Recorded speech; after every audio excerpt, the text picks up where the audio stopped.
દરિયાના કિનારે આપણે આવી ગયા છીએ અને વિડીયોમાં ફર્સ્ટ કિનારે જો તમને પગમાર્ગનો દરિયો બતાવવાનો જોઈ શકો છો વિડીયોમાં. હા હા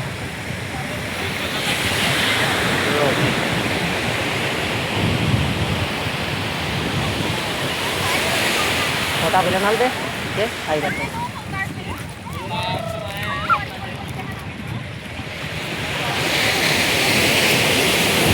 જો ઘણા દિવસથી ઈચ્છા હતી અને આ પણ ઊંટ ઉપર બેસી જાય છે, ઘોડા ઉપર મોજ પડી ગઈ. તમે પણ ફરવા આવો ભાઈ, આ દરિયાનું લોકેશન તમે જોઈ લો.